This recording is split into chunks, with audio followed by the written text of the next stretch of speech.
Guys আজকে লবিতে বসেছিলাম বাট গেম খেলার জন্য কোনো প্লেয়ার পাচ্ছিলাম না। তো তখনই মাথার মধ্যে আসে যে কোনো ইউটিউবারের সাথে কেন ভার্সেস করা যায়। আমি ইউটিউব ফেসবুকে ঘোরাঘুরি করতেছিলাম আর দেখতেছিলাম যে কোনো ইউটিউবার লাইভে ভার্সেস করে নাকি। আর তখনই দেখি যে আমাদের দুরন্ত ভাই অর্থাৎ ফ্লেম গেমিং লাইভ করতেছে। তো আমিও ঠিক করে নিই আজকে দুরন্ত ভাইয়ের সাথে বট আইডি দিয়ে একটু প্র্যাঙ্ক করা যাক। অনেকক্ষণ কমেন্ট করার পর সে কিন্তু টিম কোড দিতে রাজি হয়ে যায় আর আমি তার টিম কোড দিয়ে তার গ্রুপে চলে যাই এন্ড তারপর তার রিঅ্যাকশনটা একটু দেখো। তাদের টিম কোডটা নেন, দেখে কে আসে গাইস। এখানে কিন্তু চলে আসছে বানি 444 পিসি প্লেয়ার গাইস। এটা তো রিয়েল বানি না, এটা তো ফেক বানি রে। বানি ভাইয়ের মনে ফ্যান ওরে ভাই 85% হেডশট রেট। তো তারপর যখন তুমি ম্যাচটা স্টার্ট করে দেয় এন্ড প্রথমে কিন্তু গান কেনার অপশন আমার হাতে আসে আর আমি শুরুতে কিন্তু এখান থেকে ডেজার্ট ইগলটা নিয়ে নিই। ডেজার্ট ইগল নিচ্ছি কারণ দুরন্ত ভাইকে কিন্তু কড়া লেভেলে কিছু হেডশট দিতে হবে।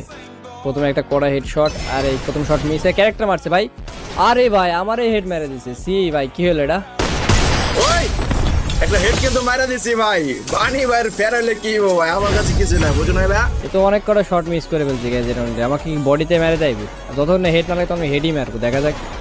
এই তো হেড মেরে দিই।